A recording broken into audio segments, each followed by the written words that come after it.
with the one and only David Henrie. How you doing? Good. It's so good to meet you. Pleasure meeting you as well. How does it feel to know that you have this coming out?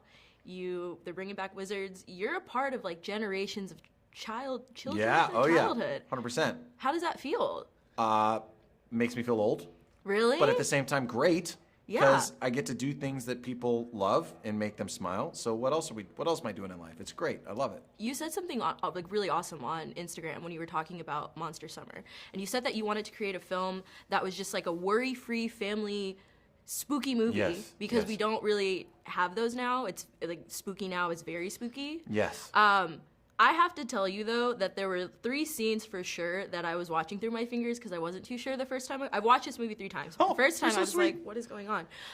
How was that for you to, like, put this on the screen? Yeah, it was a blast. You know, it reminded me of when I was a kid. Like, when I finished the script, I got the feeling of when I was a little boy watching movies with my dad.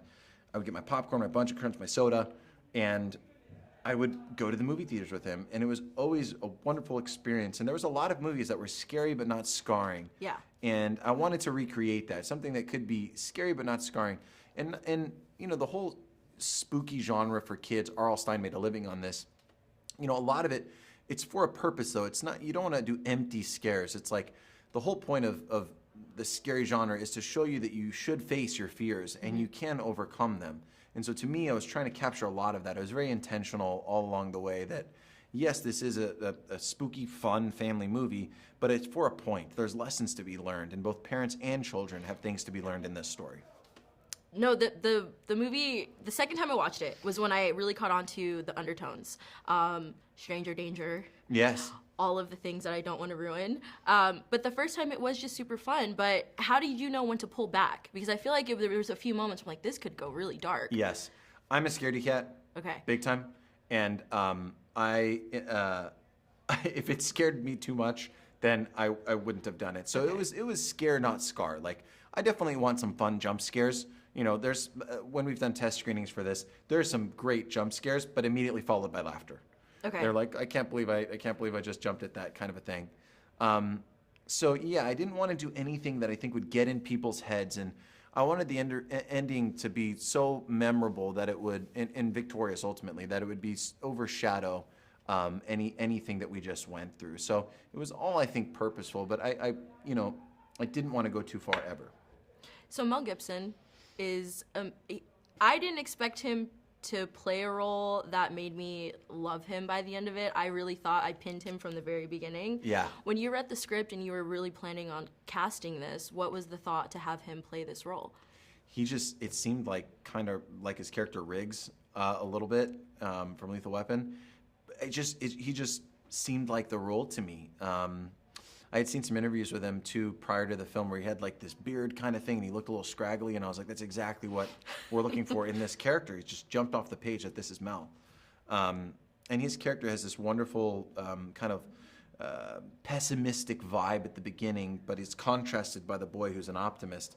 And they have this great two-hander relationship throughout the film. And you know, he loved it because he hasn't done a family film since Pocahontas. Really? Yes, this is like... Makes sense. This is like, I mean, Daddy's Home, but like that wasn't even like a kid's movie. No. Like, this is a movie that middle schoolers and parents can see Together. Yeah. and they can both get something out of it. So for him, he was just having a freaking blast. He was like, I get to be a kid again in this movie. So he had a really good time, and I think that translates on screen. He gives a great performance. He does. All of them do.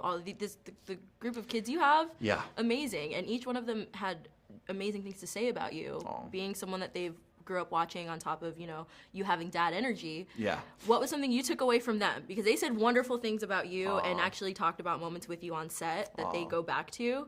Is there something on set where you're like, I think I learned from these kids just like they've taught me in this journey? You know, growing up as a kid actor myself, I saw the good, the bad, and the ugly of set culture, and I really wanted a fun atmosphere where they could feel like they could be kids and they didn't feel like they're being, I don't know, beaten into submission or anything. Like, if you can create a sports fun atmosphere for them, where like, okay, we're here, we need to show up, we need to work hard, kind of like a sport, but it's not the end of the world, you know, you're free to make mistakes, you have a good atmosphere.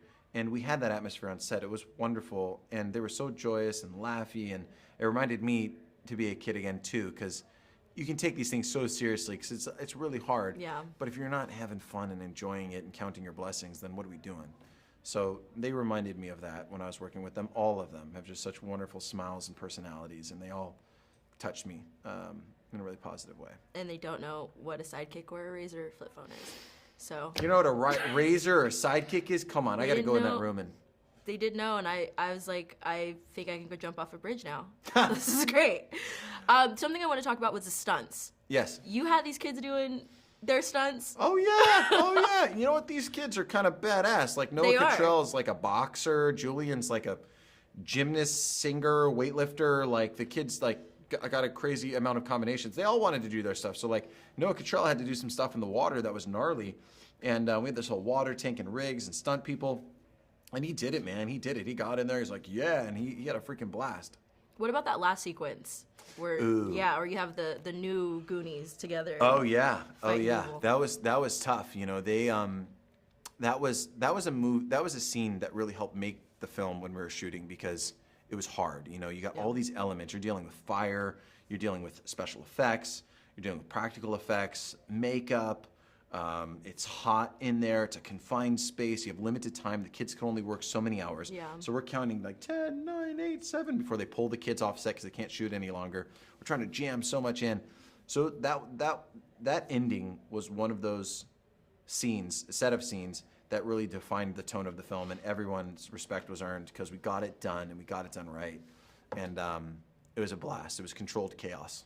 It was fabulous. The second time I Thank watched you. it, I noticed like the nuances. I'm like, oh, this is so good. Like, Oh, I'm awesome. excited to watch it with mine. I don't have kids yet, but like my nephews, Yes. I'm ready to watch this. I think it might be too scary for them, to be honest. How old are they? 3 and 5. Too scary for them for sure. Yeah. Yeah. Bring. Yeah, But eight- they like eight- Nightmare Before Christmas and stuff. Like, Well, that's they're- pretty scary. If they Yeah. like that, they could probably handle my film. So I'm like, The 8, 9 years old and up is totally fine, pretty much. Yeah. Unless they just are total scaredy cats, which is fine. But yeah, 8 or 9 is fine. was having Patrick in this film, that was intentional? Well, that was goals. Yeah, Okay, goals. okay. Yeah, before we had any cast, I remember me and the producers were in a rental car before we had any cast. And we're like leaving the rental car place to go have our first meeting with our partners on the film. And we're driving, and I was like, guys, we got to get Patrick Renna in this film somehow. We got to get this guy in our film. And my producing partners go, oh, yeah, well, there's that little umpire role.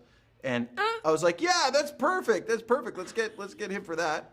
And it ended up great. He did a great job. He was such a sport. He does a little cameo in it, and he did a great job.